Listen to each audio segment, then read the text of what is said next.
Então, boa noite, pessoal. Mais uma vez, reunidos aqui para uma reunião. Hoje, o tema, a parte de urgências vasculares, a terceira parte. Vamos falar aí sobre coisas bem interessantes para a gente, quando ouvir alguns assuntos, entender, pelo menos, o que está a parte técnica da conversa. Então, o objetivo de hoje é a visão global de 3 urgências vasculares: a trombose venosa profunda, a oclusão arterial aguda e o trauma vascular. São 3 assuntos corriqueiros aí de quem atende ou convive com atendimento em cirurgia vascular. Então, vamos começar. Então, só para vocês verem, o vilão das veias é o trombo. Então, lá na artéria, a gente viu que o vilão era a placa de ateroma, que é o trombo. Então, um trombo fresco aí na foto, dentro de uma veia. Então, no desenho, um trombo formado ao redor de uma válvula, aí, que é o local mais comum de onde eles começam. Então, na trombose venosa profunda, a gente tem a tríade de Virchow, que já tem aí mais de 100 anos, e ela nos explica por que formam-se trombos dentro da circulação. Então, uma dessas 3 itens aí tem que estar presente: um estado de hipercoagulabilidade, ou uma estase, ou uma disfunção endotelial, ou pode ter elas associadas. Então, pode ter, por exemplo, um paciente acamado, aí ele pode ter um estado de hipercoagulabilidade com estase e formar uma trombose. Então, no diagnóstico, quando que você suspeita de uma TVP? Né? Primeiro, os sintomas gerais. O paciente com trombose, ele pode estar taquicárdico, uma frequência aumentada do coração, ele pode ter uma febre baixa, ele pode se queixar de mal-estar, tudo isso porque ele inflama, né? Então, a formação de um coágulo dentro da veia leva a um quadro inflamatório sistêmico. Então, o paciente aí começa como se fosse uma virose começando, um mal-estar, e pode ser uma trombose.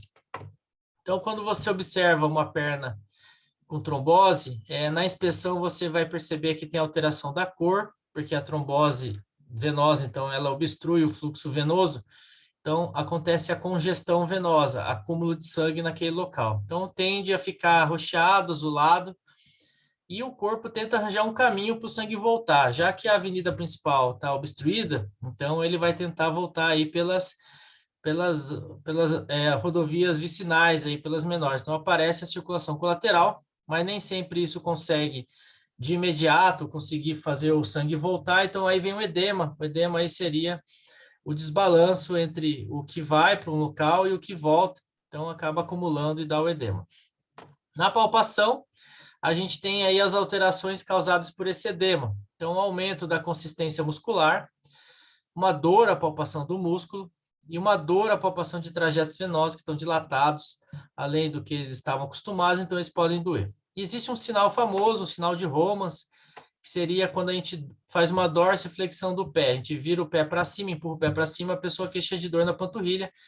Só que dos sinais, todas as manobras para TVP, o sinal de Romans é a manobra que mais emboliza. Então, a gente quer de todo custo evitar uma embolia pulmonar, então a gente, hoje em dia, tende a não fazer mais tanto ele.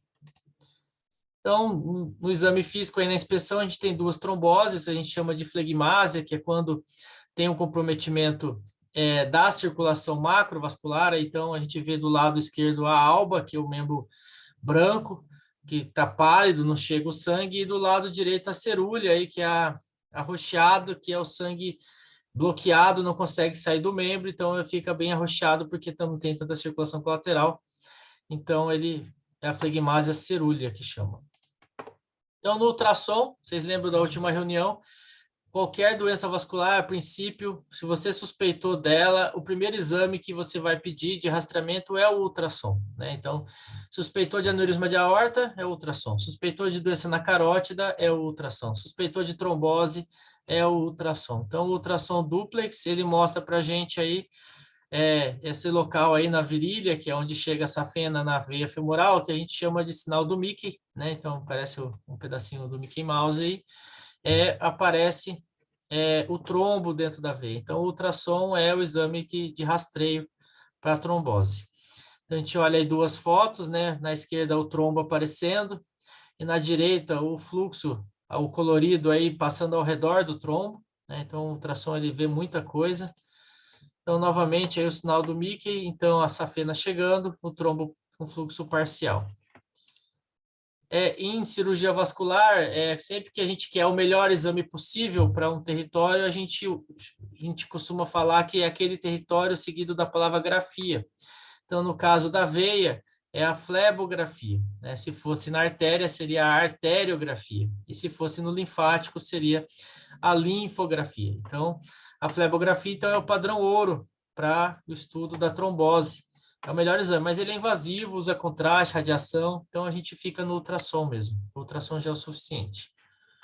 Tudo bem, então isso seria a trombose. Agora a gente vai seguir para a oclusão arterial aguda. A oclusão arterial aguda, então, seria a formação de um coágulo dentro da artéria, né? Então, uma obstrução abrupta do fluxo sanguíneo causado aí por um trombo, né? Então, ou esse trombo veio de algum lugar distante, ou ele foi formado, então ele vai ter as duas principais causas de oclusão arterial aguda que a gente vai falar agora. Então, a trombose, né? Então, a trombose é quando a pessoa, o paciente, ele já tem uma doença, né? Uma doença pré-existente naquele local e naquele local se formou um trombo. A embolia, então a embolia é quando o trombo forma em algum lugar, em outro lugar, geralmente é o coração, e, é fonte embólica potencial, então do coração ele sai e vai parar em algum lugar. Se ele vai para a cabeça, essa embolia forma um acidente vascular, então encefálico, que seria o derrame, o AVC. Se ele vai para a perna, ele entope a perna, a circulação da perna, e a perna fica sem sangue. E a outra causa de oclusão arterial aguda é o trauma. Então, lesou a artéria, a gente vai falar daqui a pouco, então seria outra causa de déficit aí arterial. Então, na embolia arterial, a gente tem um êmbolo, né? Então, ele saiu de algum local, e esse, conforme a árvore vascular vai diminuindo de calibre, o êmbolo para. Então, um êmbolo aí de 5 milímetros está vindo, navegando ao longo da circulação arterial, aí chega num vaso de 4 milímetros, ele para ali, entope naquele ponto. Então, o diâmetro do vaso que importa. O local mais comum de impactação é no membro inferior e, geralmente, na bifurcação da artéria femoral. A principal causa, então, é cardíaca, infartos, fibrilações, estenose de válvulas. Outro local que vem é das próprias artérias, então, um aneurisma, por exemplo, solta um pedacinho lá e vai bater lá na artéria da perna. E venoso, às vezes, por exemplo, uma trombose, igual a gente viu agora há pouco, ela emboliza para o coração, em vez de fazer um TEP, um tromboembolismo pulmonar, ele passa por uma comunicação dentro do coração para o lado esquerdo e acaba seguindo aí para a circulação arterial, causando a embolia arterial. A trombose arterial, então, ela é causada quando tem uma alteração da hemostasia. Então, o equilíbrio do sangue em um determinado local é quebrado. Então, por algum motivo, geralmente um acidente de placa, a placa quebra, expõe o núcleo de gordura dela e acaba formando um trombo. E o local de impactação depende dos fatores locais, esse trombo pode migrar um pouquinho e formar uma trombose. Acontece muita interação da plaqueta com a parede arterial e geralmente a principal causa, então, é a aterosclerose, que seria essas placas de gordura. Então, quando acontece a oclusão arterial aguda, ela é uma luta contra o tempo, né? Então, o tempo, por quê? O que acontece? A partir do momento que entupiu a luz da artéria, a gente vai ter consequências teciduais, perdão, devido a esse déficit de fluxo arterial. A gente tem que lembrar que nenhuma parte do corpo vive sem sangue, então a gente, a partir do momento que ocluiu a circulação, aquele local para frente acaba ficando sem sangue. E existem alguns fatores que vão determinar o sofrimento que aquele local vai ter. Então, o local da oclusão, por exemplo, se entupir na barriga, na aorta, é diferente de entupir na artéria digital lá do dedinho. Então, na aorta é muito mais grave, muito mais tecido sem sangue, muito mais quantidade de músculo. Se existe já uma circulação colateral, se as ruas vicinais aí estão desenvolvidas, se a gente fechar a avenida, ela não vai ter tanto problema. Se a trombose secundária que se forma, os outros trombos que vão formando naquele local, se é muito trombo formado ou não. Se o paciente tem uma condição hemodinâmica boa, por exemplo, uma embolia em um paciente infartado, por exemplo, é muito mais grave, né? Então, o paciente infartou, já é uma condição grave, aí ele faz uma embolia. Se ele tem uma trombose junto, então, além da trombose arterial, a trombose venosa junto, então, quase não chega sangue e o pouco que chega não consegue voltar, então acaba sendo pior. E existe uma resistência natural dos tecidos. Então, o que tem menos resistência é o nervo. O nervo aí é em torno de 5 horas, mais ou menos, que por si só já é grave, né? Se for pensar, depois de 5 horas morreu o nervinho da perna, o pé para de mexer, né? Então, o paciente não consegue nem sentir mais nada e nem mexer. Ah, doutor, passou a dor. Ah, resolveu? Não, na verdade o nervo morreu. Aí o músculo em torno de 6 horas, a pele aí consegue aguentar um pouco mais e o osso até umas 48 horas. Então, os tecidos vão, conforme eles têm um metabolismo menor, eles aguentam mais tempo. Mas, a partir do momento que morreu o nervo e o músculo, o membro acaba sendo comprometido de forma irreversível, porque a maior parte dos membros são músculos, né? Então, acaba indicando a amputação. Uma vez que o músculo morreu, ele vai começar a soltar um monte de sujeira na circulação, e isso pode levar a problemas renais, por exemplo, entope lá no rim, aí acaba levando a insuficiência renal, então acaba indicando amputação, por exemplo. Então, como que é o quadro clínico da oclusão arterial aguda? Geralmente a dor, né, a gente viu na última reunião as 10 características da dor, mas como que é? Uma dor pode ser súbita ou insidiosa, mas o paciente consegue lembrar mais ou menos desde quando tem a dor, ou um paciente aí que às vezes não tem a dor de repouso, mas ele andava normal e de repente ele fala, ó, a partir daquele dia eu não consigo andar mais. Aí quando você vai pôr a mão, você sente até onde tem o calor, o sangue que distribui o calor no corpo, então se falta sangue, aquele local vai esfriar. Então, gradiente térmico ou perfusional. Fica pálido por falta de sangue, aí começam a aparecer as bolhas, né? Então, a pele começa a descamar, e formam bolhas, epidermólise, né? Então, a lise da pele, e vai acumulando líquido. Os sintomas neurológicos são muito importantes, então você pergunta para o paciente, você está sentindo o seu pé? Mexe o pé. A partir do momento que ele fez essas duas situações, pronto, aí a gente já fica mais tranquilo. Aí o exame físico, a palpação de pulso, que igual a gente viu na última reunião, tem que examinar, e as veias, né, que é o caminho de volta. Se chega a pouco sangue, volta a pouco sangue, as veias vão estar vazias. Agora, se chega uma quantidade boa, as veias vão estar mais túrgidas, então isso é um bom sinal. Então, existem os 6 P's que a gente fala da oclusão arterial aguda. Então, a dor, a pain, pallor, que seria a palidez, a parestesia, né, a parestesia, que seria a alteração neurológica, a poiquilotermia, né, então, que seria a alteração térmica daquele local, ausência de pulso, né, pulselessness, e a paralisia, que seria, então, um evento mais catastrófico aí no final. Então, como que a gente faz o diagnóstico? Né? Então, a gente pode, além do exame físico, usar o Doppler, que seria a canetinha. A gente teve uma reunião só dos exames complementares. Então, ele pode nos ajudar a falar do local ocluído, falar se tem trombose, fazer o índice. Então, isso ajuda, mas hoje em dia é pouco usado, é mais para fim acadêmico mesmo. Igual eu falei, geralmente é o ultrassom na TVP, também é ultrassom na oclusão arterial aguda, que a gente chama de OA. Ela confirma o local da oclusão e a oclusão em si. Ela avalia os estados das artérias, se as artérias têm sinais de calcificação, de placas, e bem feito é capaz de substituir a arteriografia, mas como depende de quem vai fazer o exame, examinador dependente, nem sempre isso é possível. Então, a gente vê 2 situações aqui, da embolia e da trombose. Então, à esquerda, na embolia, uma arteriografia mostrando, a gente vê a artéria femoral descendo até a poplítea, e ela tem uma interrupção súbita, e a gente percebe que tem o sinal do cálice invertido, né? Então, é o êmbolo aquilo lá. E essa artéria tem pouca colateralização, poucos ramos saindo da artéria superficial, enquanto que na direita a gente vê uma trombose, que tem no final ali embaixo o sinal do lápis ou do bico de pássaro, porque é uma placa ali provavelmente. A gente percebe que a artéria tem mais placas, mais alterações da parede ao longo dela e tem muito mais ramos. Então, isso daí é uma doença antiga, crônica, que já estava acontecendo e ela trombosou, entupiu de vez. Então, apesar de parecer meio óbvio, nem sempre é. A gente precisa saber diferenciar a oclusão arterial aguda da trombose venosa profunda. Isso é muito comum no pronto-socorro, já aconteceu este mês ainda, que um colega pediu um exame para suspeita de trombose venosa profunda, e era uma oclusão arterial aguda, né? Então, como que a gente... E é muito mais grave, né, a oclusão arterial aguda. Então, o início geralmente é súbito, enquanto da trombose é gradual. As veias superficiais na oclusão arterial aguda elas estão colabadas, porque tem baixo fluxo, enquanto na trombose elas estão cheias, porque é o caminho que o corpo arranjou para o sangue voltar.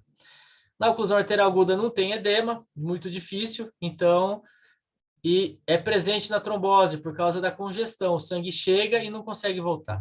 Na oclusão arterial aguda, a temperatura é diminuída, porque é o sangue que dá o calor, então se está faltando sangue, diminui. Enquanto que na trombose é normal ou até aumentada, às vezes, no caso das flegmásias, por exemplo. Na oclusão arterial aguda, os pulsos estão ausentes, naquele local geralmente, enquanto que na trombose eles estão presentes, tirando o caso da flegmásia, que acontece quando fica pálido e, por causa da trombose, tem obstrução arterial. E na oclusão arterial aguda, se você já chega a pouco sangue, se você eleva o membro, chega menos ainda, então piora a condição. Enquanto que na trombose, se você venosa profunda, se você erguer o membro, você facilita o sangue de voltar, então melhora a situação. Então é uma manobra simples aí que pode ser feita para tentar diferenciar os dois quadros. Nas embolias, a gente lembrar aí que o coágulo veio de algum outro local e impactou. O tratamento padrão é a embolectomia, né? Ectomia quer dizer retirada, então a retirada do trombo. Existe um catéter chamado catéter de Fogarty, né? Que foi o inventor do catéter. É esse catéter que passa através do trombo, igual a gente vê na figurinha. A gente insufla um balãozinho na ponta e puxa.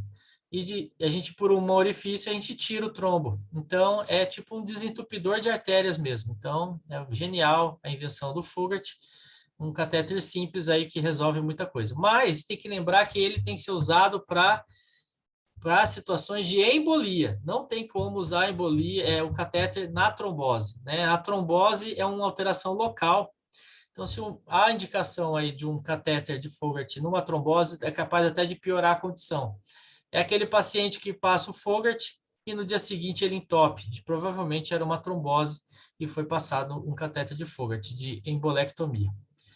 Nas tromboses, a gente pode até retirar os trombos, mas a gente tem que tratar a causa da trombose. Então, se foi uma placa doente, é tirar a placa, ainda é arterectomia, ou a gente pode dissolver o coágulo pela fibrinólise, aí injeta um fibrinolítico e faz angioplastia, põe um stent, um balão para tratar. Então, muitas vezes, quem acompanha aí o serviço da equipe percebe que a gente injeta um medicamento bem caro, aí, que é a alteplase, por um tempo, aí depois a gente limpa os trombos e depois faz lá a angioplastia, trata com o stent ou balão.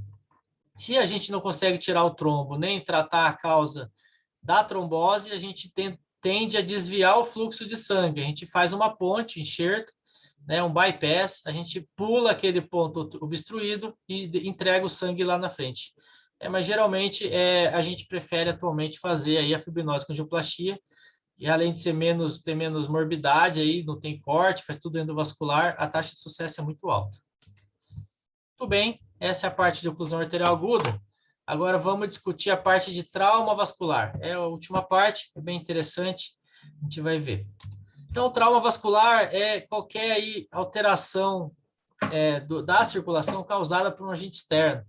Então, a gente observa aí que existem várias formas de trauma vascular. Então, da esquerda para a direita, na primeira linha, a gente tem ali o que acontece com a artéria quando a pessoa toma um tiro, por exemplo. Ela lesa a artéria e ainda tem a queimadura, a parte térmica. Na do meio, a gente tem a dissecção, que é o fluxo de sangue entrando dentro da parede. A gente teve aquela aula de dissecção de aorta, mas isso pode acontecer em qualquer local do corpo. Às vezes, por exemplo, a pessoa tem um trauma forte na coxa, alguma coisa bate forte, cai, alguma coisa impacta na topografia da artéria femoral e ela disseca e depois ela entope, aí complicou, né? Aí na direita a gente consegue ver um trauma perfurante, aí alguma coisa, uma facada, por exemplo, furou a artéria. Na segunda linha a gente vê um sinal de fístula, né? Então uma comunicação normal aí entre dois vasos, uma artéria e uma veia, e rouba o sangue pela fístula. Na do meio, bem no meio, a gente vê aí um trauma cortante, que formou um pseudaneurisma, que é o fluxo de sangue fora do vaso. Então, forma esse hematoma com sangue dentro, e ele pode romper a qualquer momento. Aí, na outra, a gente tem a secção completa com queimadura térmica, né? Então, a secção completa no trauma vascular, ela é melhor para a gente do que a secção parcial. O nosso corpo, ao longo do tempo, aí, o que se desenvolveu é, toda vez que uma artéria é seccionada, os cotos das artérias, eles retraem, contraem e trombosam. Então, é uma forma aí do corpo tentar segurar o sangramento. Então, cortou de forma completa, de alguma forma, o nosso corpo tenta aí estancar o sangramento, isso aí para preservar a vida, né? Porque sangue é vida. Só que daí na secção parcial, igual no primeiro desenho ali, ou no terceiro também, quando é um trauma cortante simples, mas não foi completa a secção, não tem a contração perfeita, não tem a retração e dificilmente vai trombosar. Então, essa forma aí sangra muito mais, né? Então, no meio a gente vê uma secção completa, provavelmente sem arma de fogo, provavelmente uma faca, uma arma branca. A gente vê na direita uma dissecção com formação de trombos. A gente vê na última desenho mais de baixo da esquerda a formação de hematoma dentro da parede da artéria, então forma hematoma, aí ele fecha o fluxo, então acaba dificultando o sangue de passar. E por último ali uma torção, é uma torção da artéria, um estiramento, aí acabou machucando a parede. E tudo isso, essa caso aí quando tem lesão da parede, nos casos que tem lesão da parede, provavelmente vai ter que substituir esse pedaço de artéria doente.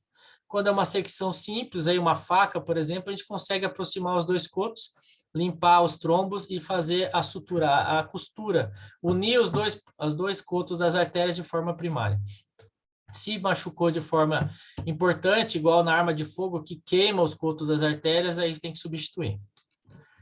Então, como que a gente desconfia aí que teve um trauma vascular? Primeiro, né, tem uma história de trauma, e quando a pessoa chega, ela tem sinais fortes de trauma vascular. Então, o primeiro, por exemplo, vamos supor aí, o paciente tomou uma facada na coxa, né? Então, uma facada lesou a artéria femoral e se formou um tumor naquele local, uma massa pulsátil, igual ao do desenho, um abaulamento, tenso, doloroso, escurecido. Então, aí já é um sinal forte de trauma vascular, não precisaria de nenhum exame, já é cirúrgico. Às vezes, ele fez essa facada e, por azar da vítima, lesou também a veia, aí fez a fístula. A fístula é a comunicação anormal, então o sangue sai da artéria e vai para a veia, e se você escutar com estetoscópio, você vai ouvir um sopro. Então, a fístula também é um sinal forte de trauma vascular. Às vezes, lesou a artéria e, em vez de formar o hematoma, a artéria trombosou, então entupiu a artéria ali naquele ponto. É igual eu falei da parte de oclusão arterial aguda. Do nada, depois do trauma, daquele local para frente, tem sinais de falta de sangue. Então, tem dor, palidez, frialdade, paralisia, alteração de sensibilidade, não tem pulso. Então, é um sinal de que tem um sinal forte de trauma vascular. E por último, às vezes o paciente lá tomou uma facada na coxa e ele tirou a faca, que seria a pior conduta possível aí, todo trauma, é fazer a retirada do objeto que causou o trauma num local que não há estrutura para o reparo do trauma vascular. Então, tirou a faca em casa, aí começou a verter sangue pelo orifício. Aí, sangramento ativo, arterial, no caso, se for vermelho e pulsátil, ou venoso, se for escuro e contínuo, o paciente pode evoluir para um choque hemorrágico muito rápido e morrer por causa disso. Então, o trauma vascular, ele só deve ser explorado num local que tiver estrutura para se corrigir ele. Se, por exemplo, for no pronto-socorro e lá não tem um Kelly, uma pinça para resolver, não faça nada, não explore o trauma vascular. A exploração do trauma vascular tem que ser feito em local com condições e por alguém que saiba o que está fazendo, que saiba corrigir o trauma caso comece a sangrar. Porque se começar a sangrar, a conduta imediata vai ser fazer aí um torniquete e piorou a situação, porque se era um trauma pequeno, só aquele local que estava com problema, agora é o membro inteiro que não tem sangue, é pior ainda. Então, a presença desses sinais fortes, que são a síndrome isquêmica, hemorrágica tumoral e a fístula, a gente indica a cirurgia já sem precisar de exame, não precisa fazer um exame maior. A gente já indica a cirurgia, está sangrando, é óbvio que está com lesão do vaso, então a gente tem que levar ele para o centro cirúrgico imediatamente. Claro que vai tentar fazer alguma coisa para interromper o sangramento temporariamente, porque sangue é vida, igual eu falei, então não pode perder o sangue. No caso de não ter esses sinais fortes e a gente tiver sinais fracos, então, por exemplo, um hematoma pequeno, uma lesão do nervo, uma pequena alteração de sensibilidade distal, o paciente ficou com a pressão baixa aí depois do trauma, ou uma história, o paciente chega, sangrou bem, mas parou. Ou foi na topografia, foi lá no local que passa a artéria, que você sabe que tem uma artéria ali atrás. Não está sangrando, não tem hematoma, não tá, o sangue chega bem na perna, por exemplo, mas foi na topografia da artéria femoral. Então, quando você tem sinais indiretos, sinais fracos, isso permite o estudo do trauma. Então, você pode fazer um ultrassom mais caprichado, ou até ir para arteriografia ou flebografia, no caso aí também. O desenho mostra uma arteriografia com uma dissecção, a gente vê na figura A ali uma dissecção, uma falha da parede. Então, nos sinais fracos, a gente pode fazer aí o estudo. Muito bem, aí dicas, né, principais aí. Quando o paciente tem pulso distal, não descarta trauma vascular. Então, é uma lenda isso. Ah, chegou um trauma no pronto-socorro. Ah, tem todos os pulsos. Alta, né? Nem sempre. Tem que tomar cuidado. A ausência do pulso diz respeito a um trauma, mas a presença não descarta. Suspeitar de fístula, então todo local com trauma aí tem que ser auscultado, colocar o estetoscópio lá e ouvir. A situação do pseudoneurisma lá, que é aquele trauma que forma uma hematomia, igual desse desenho, ele tem pulso normal. Se tiver uma oclusão parcial da artéria, às vezes só dissecou um pedacinho, uma contusão da parede, ou, por exemplo, um trauma de subclávia, que a circulação colateral é importantíssima, é muito boa, pode ter pulso. Então, são situações aí que contam com pulsos normais e tem lá uma situação, um trauma contido, um sangramento contido, que a qualquer momento pode se tornar um sangramento livre, aberto, e o paciente morrer sangrando. Então, não descarta de forma nenhuma a presença de pulso. Tem que ter atenção também nesse paciente, uma atenção redobrada aí. Muito bem. Então, essa era a aula de hoje.